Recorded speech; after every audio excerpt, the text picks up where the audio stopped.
নমস্কাৰ বন্ধু বান্ধৱীসকল, আজি মই দশম শ্ৰেণীৰ অন্তৰ্গত ইংৰাজী বিষয়ৰ এটি কবিতা তোমালোকৰ লগত আলোচনা কৰিবলৈ ওলাইছোঁ। কবিতাটিৰ নাম হৈছে এ টাইগাৰ ইন দ্য জু।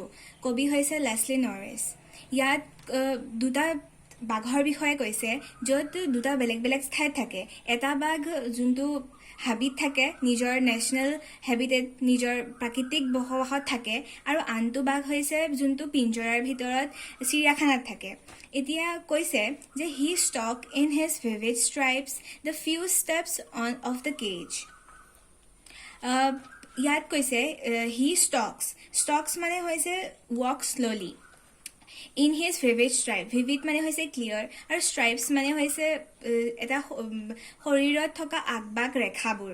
যে শৰীৰৰ আগবাগ ৰেখাৰ সৈতে বাঘটোৱে সি লাহে লাহে খোজকাঢ়ি আছে।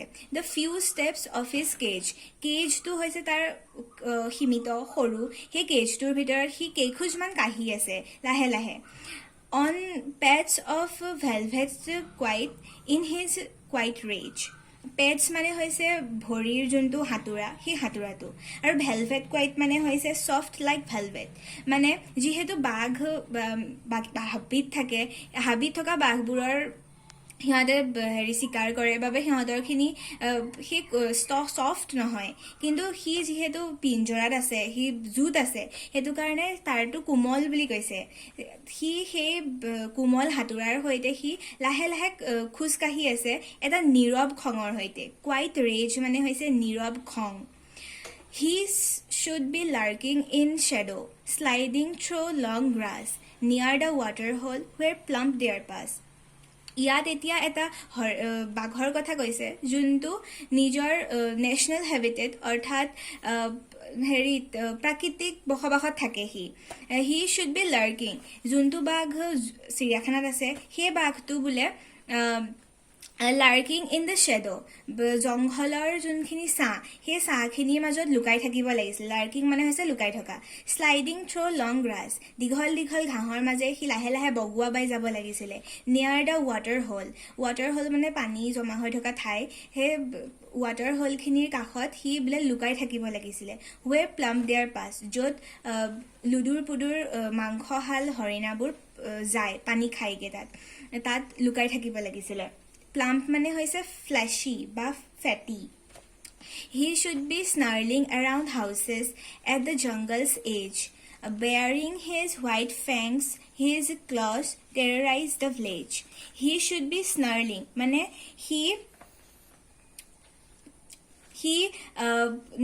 গাঁওবাসীক ভয় খুৱাব লাগিছিলে। এট দ্য জংগল এজ মানে জংঘলৰ কাষত থকা, জংঘলৰ সীমাতে থকা যোনখন গাঁও, তাত থকা মানুহবিলাকক ভয়াৰ্ত শব্দৰে ৱাৰ্ণিং চাউণ্ড, স্নাৰ্লিং মানে হৈছে ৱাৰ্ণিং চাউণ্ডেৰে ভয় খুৱাই থাকিব লাগিছিলে। বিয়াৰিং হিজ হোৱাইট ফেংছ মানে হৈছে দাঁত, তাৰ বগা বগা দাঁতখিনি, হিজ ক্লজ মানে একেই হাতোৰা, তাৰ বগা বগা দাঁতকেইটা আৰু তাৰ হাতোৰা দেখুৱাই কিছুমান ৱাৰ্ণিং চাউণ্ড উলিয়াই পেলাই সেই গাঁওবাসীক ভয় খুৱাব লাগিছিলে। কিন্তু সি এতিয়া ক'ত আছে? জংঘলত নাই, সি আছে এটা চিৰিয়াখানাত, এটা পিঞ্জৰাৰ ভিতৰত আবদ্ধ হৈ। But his lock in a concrete cell, সেইটোৱে কৈছে যে কিন্তু সি এতিয়া এটা পকাৰে নিৰ্মিত এটা পিঞ্জৰাৰ ভিতৰতহে বন্দী হৈ আছে। হিজ ষ্ট্ৰেংথ বিহাইণ্ড বাৰ, তাৰ যোনখিনি শক্তি, যোনখিনি সামৰ্থ্য, সেইখিনি সেই পিঞ্জৰাৰ ভিতৰতহে আছে, তাৰ পিছফালেহে আছে। Stalking the length of his cage ignoring visitors, সি সেই সৰু পিঞ্জৰাটোৰ ভিতৰতে সি খোজকাঢ়ি আছে।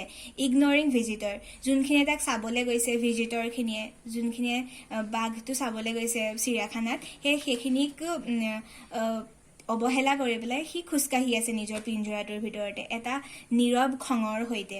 হি hears the last voice at night the patrolling car, সি সেই ৰাতিৰ শেষটো শব্দ শুনিছিলে। দ্য পেট্ৰলিং কাৰ মানে ৰাতি পহৰা দিবলৈ অহা যোনখিনি গাড়ী, যে জন্তুবোৰ ভালকৈ আছে নে নাই সেইবোৰ চাবলৈ যোনবোৰ গাড়ী আহে, সেই গাড়ীবোৰৰ শেষটো শব্দ শুনিছিলে বোলে সি। The stars with his stares with his brilliant eyes at the brilliant star. সি ষ্টেয়াৰ্ছ মানে হৈছে লুক ষ্টিডিলি, মানে একেঠাৰে চাই থকা সি নিজৰ আৰু ইয়াত ব্ৰিলিয়েণ্ট মানে হেৰি কথা মেধাৱী এনেকুৱা অৰ্থ বুজোৱা নাই ব্ৰিলিয়েণ্ট মানে ইয়াত ব্ৰাইট অৰ্থাৎ উজ্জ্বল সেইটো বুজাইছে ব্ৰিলিয়েণ্ট আইজ যে সি নিজৰ সেই উজ্জ্বল চকুজুৰিৰে আকাশত থকা তৰাবোৰ চাই আছিলে এট দ্য ব্ৰিলিয়েণ্ট ষ্টাৰ্ছ মানে আকাশত থকা যোনখিনি উজ্জ্বল তৰা ব্ৰাইট ষ্টাৰ্ছ সেইখিনিক সি একেৰাহে চাই আছিলে যেতিয়া গাড়ীবোৰ পেট্ৰলিং কাৰবোৰে জন্তুবোৰ ভালে আছে নে নাই চাবলৈ আহিছিলে তো এইটোৱে আছিলে আজিৰ কবিতাটি ধন্যবাদ